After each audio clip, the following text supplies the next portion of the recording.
Hi, everybody. Thanks for coming to spend a little time with me this afternoon. I wanted to make a screencast piece on conferring and, what makes conferring worth our time. And I think it's something that deserves a lot of thought and consideration here as we kick off the school year. Building relationships with our kids has always been priority one.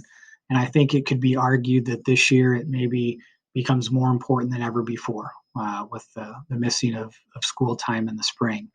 I think about the power of the one to one conversation that we get to have with kids. I know for me, those one on one conversations always made me feel more connected to kids, probably than any other thing that we did throughout the school day. Um, for me, it kind of boiled down to the fact that kids want to be heard, right? They want to be listened to, they want to be heard, they want to have somebody give consideration to their thoughts, their feelings, their ideas. And I think conferring is the perfect time for those things to happen. Um,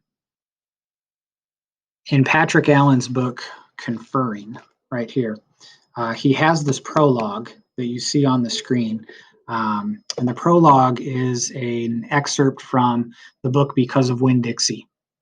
And it's an interaction between Opal and Gloria Dump. And I think this piece does pretty well to remind us why conferring is and should be worth our time. This is what Kate DiCamillo writes.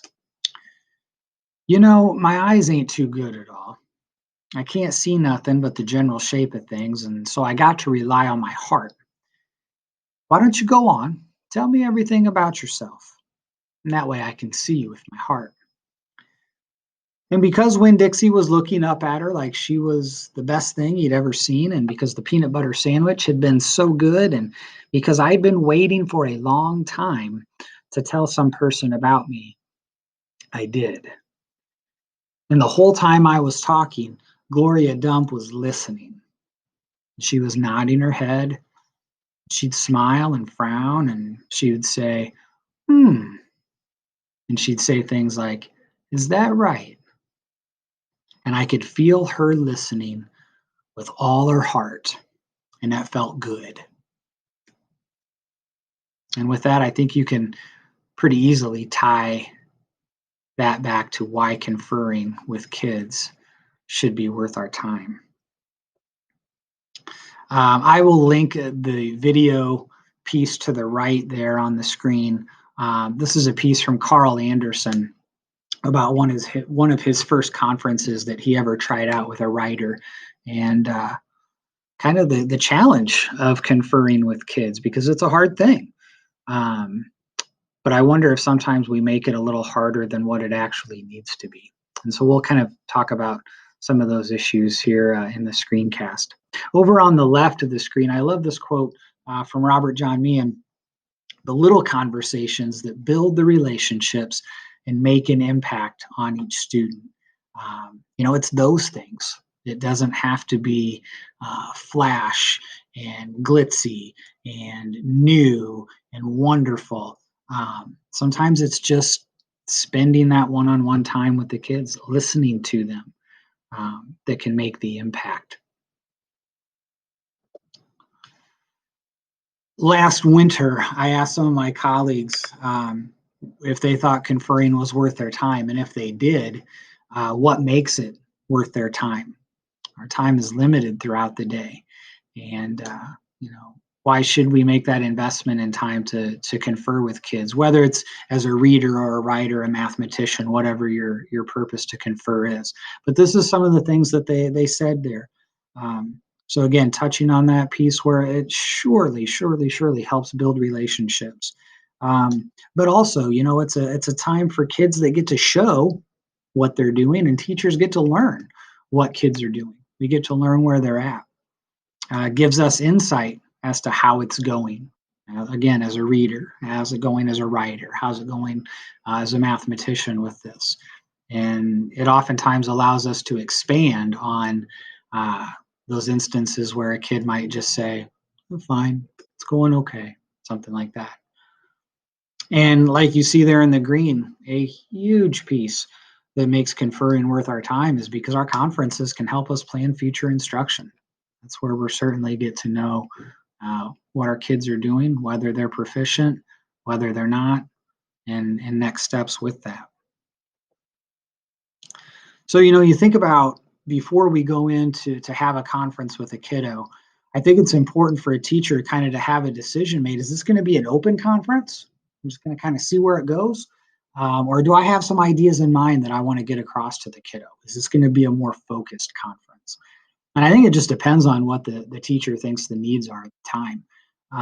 So if it's an open conference, if you're just kind of going in to see where the kiddo's at, you might just start with something like, hey, how's it going? And if you do get that one word answer of, okay, fine, you can accept that. But then you can also use your talk moves and kind of throw in there, hey, tell me a little bit more about that. Can you say more about why it's going fine? What are you working on that makes you say it's going well?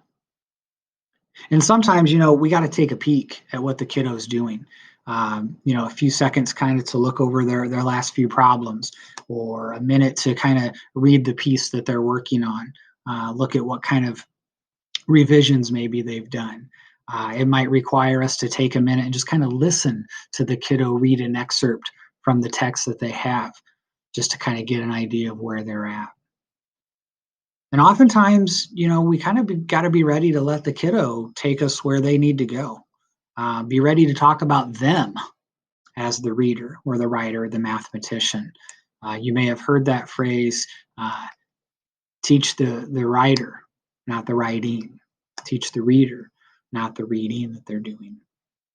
Now, on the other hand, if it's more of a focus conference that you're looking for, you probably already have a teaching point in mind.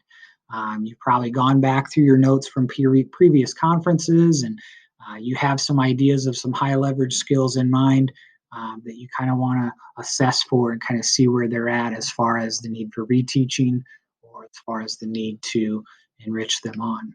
So you might start with something like, hey, what are you working on today to grow as a reader, to grow as a writer, to grow as a mathematician?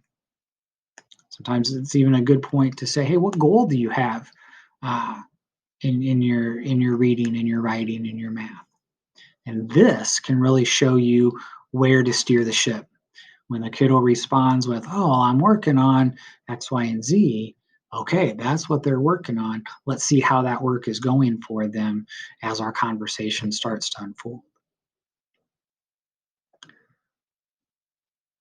So, usually conferences are going to take on a predictable structure, and you're never going to have two conferences that are exactly alike, because what the kids are going to say and do and what they need is a little bit different, right? And that's a good thing. But I think psychologically, kids kind of feel that safety with a structured routine. The excerpt that you see there on the screen, I'll link this video in also, but this is a video of Patrick Allen, remember from Conferring. And he's conferring with one of his students about some reading that she's doing here.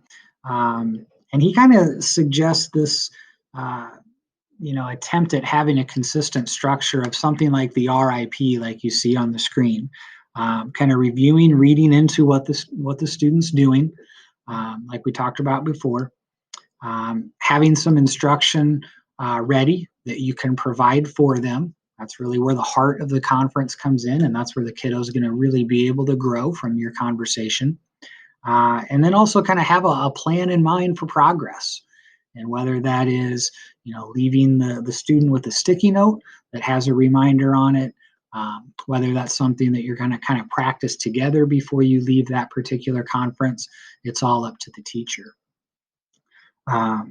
Once you've taken a look at Patrick Allen's conference with Bella here, I want you to kind of think about, what does he do to make this a productive conference, right? Like, what is he doing within this conference to ensure that Bella wants to continue to read even after the conference is over? Those are kind of questions that I would have in my mind conferencing with kids. Is what am I going to do here to make this a productive use of our time? And what am I going to do here to make sure the kiddo wants to continue working at their craft even when our conference is finished up? So kind of a general path that you can look at is for a conference is what you see on the screen here. But that's certainly not to say that this is the one and only way quality conferring that can happen. This is an idea, it's a path, but I'd certainly encourage you to make it your own. First starting off, it's always a nice thing, kind of compliment the kiddo on what they're doing as a reader or a writer, as a mathematician, even if it seems like a minute compliment. It's a nice way to kick off that one-on-one conversation together. Typically, will get you a little more buy-in from the kiddo and get them to open up a little bit more. Then, like we've talked about, kind of take a peek to get to your teaching point. What is it that you've kind of set as a goal to work on during this conference? It's always helpful to have a mentor piece with you, kind of in that conferring toolkit, right? You might have a mentor text. Maybe it's the read aloud that you're currently working on. Maybe it's another suggested text from your reading curriculum. You might have mentor pieces of writing that have come from past students, exemplars that maybe come from the Heinemann site, pieces that you can really have to look at with kids to kind of see, hey, this is an example of how skill X could be done or could be tried out. After you've taken a look at that, you might find a place within the kid's own work where that practice can happen. So that application piece is coming in right then and there. You might be able to try some guided practice with that kiddo to kind of see that, this piece of teaching that you're giving them, is it sticking? And finally, we mentioned this before, maybe you just kind of take a sticky note and kind of jot a goal on it, leave as a reminder. The kiddos can kind of put that in their readers' notebooks, their writers' notebooks.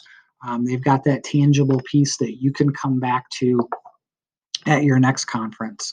And it's probably a good idea to kind of jot down a little bit about that goal you're leaving with the student in your own notes too, so that you can go back and reflect on that and keep in mind, yeah, that kiddo, we talked about working at this skill as they move forward. So, a couple of final thoughts here on conferring. And again, thanks for spending some time listening to me and kind of giving some thoughts to why conferring should be with your time. Um, First, we'll start with the quote in the blue, kind of a vintage quote, a little bit, I guess, from Donald Graves. Um, we think about the time that we spend in these one-on-one conversations with the kids and how that affects their perception, right? We have a lot of power within our conferences. We can make it really productive. We can come from a growth mindset and we can make every effort to make it really productive. Or we could, really kind of tear apart a kid's perception of themselves as a learner during a conference. I know none of us would ever do that, but I just want to remind you of the power that we have when we sit down to have those conversations with the kids about their work. And Cornelius Minor, of course, if you've ever had the privilege of listening to him, I'm sure you've come away excited and inspired to get back to conferencing with your kids. But again, kind of boils down to love is listening. And when we sit down to confer with kids, we know that we are giving our attention to the kiddos. We're showing them the love. We're showing them that we're committed to their growth in whatever area that we're conferring in.